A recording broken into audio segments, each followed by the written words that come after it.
আমি বলছি আপনাদের, আমার বেকার যুবক ভাই বোনেরা, মমতা ব্যানার্জি যেহেতু চাকরি দেয়নি, 5 বছর বাড়তি আবেদন করার সুযোগ দিচ্ছি আমরা।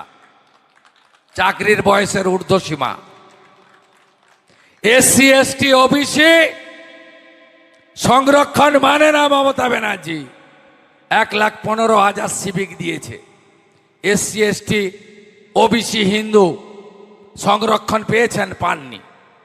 60,000 casual contractual, SC ST OBC 100 point roaster মানা হয়নি। 4,000 ভিলেজ পুলিশ একই জিনিস করিয়েছেন।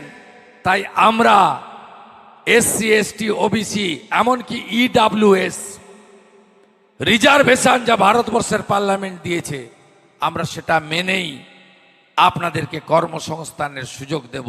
এটাই ভারতীয় জনতা পার্টির অঙ্গীকার। মমতা ব্যানার্জি বলছেন ভোটের আগে 5 লাখ 5 বছর আমি দেব 1,500 করে টাকা, যদিও এটাও একটা ঢপ, মিথ্যা।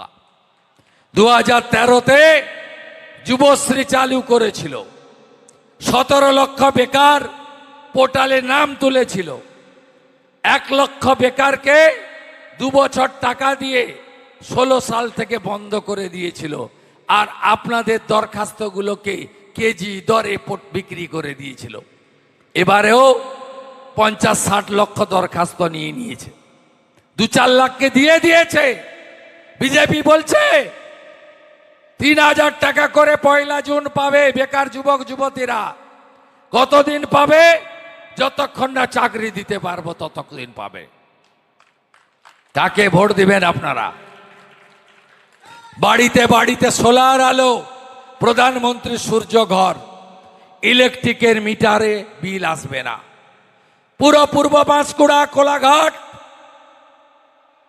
একটা গ্রামের নাম বলুন নলে জল এসেছে? নল আছে, জল নাই।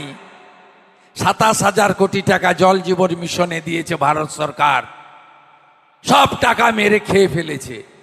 আমি বলছি আপনাদের, ধর্ষণ নামক শব্দ ডিকশনারিতে বাংলায় থাকবে না।